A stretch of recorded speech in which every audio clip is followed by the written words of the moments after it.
Nous allons voir ici la notion de décroissance radioactive. Lors d'une vidéo précédente, nous avons vu ce qu'était la radioactivité β-.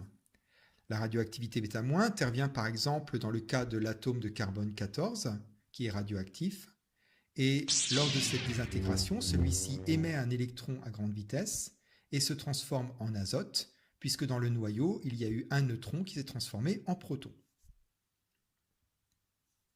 Si on prend un noyau de carbone 14 jeune et un autre beaucoup plus ancien, et que ces noyaux ne se sont pas encore désintégrés, il est impossible de dire lequel des deux va se désintégrer en premier.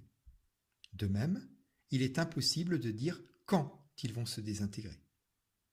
En revanche, si on prend un échantillon composé de millions et de millions d'atomes de carbone 14, au bout de 5600 ans, la moitié des noyaux qui étaient présents initialement se seront désintégrés. Et si on attend à nouveau 5600 ans, la moitié des atomes restants se désintégreront à leur tour. Donc, ce chiffre, 5600 ans, montre le temps qu'il faut pour que la moitié des noyaux initialement présents se soient désintégrés.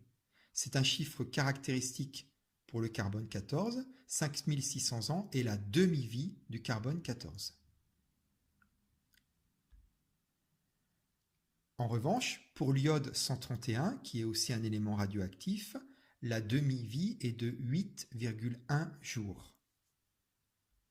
Et pour l'uranium 238, la demi-vie est de 4,5 puissance 9 années. Maintenant, si on prend n noyaux radioactifs, au départ, au temps 0 secondes, nous avons donc tous ces noyaux.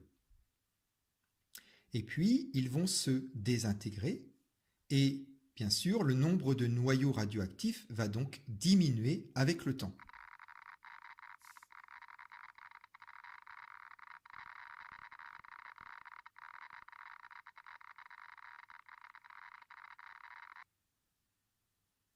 Si on trace l'évolution du nombre de noyaux radioactifs qui restent au temps t, on obtient une courbe comme ceci, qui est une exponentielle décroissante.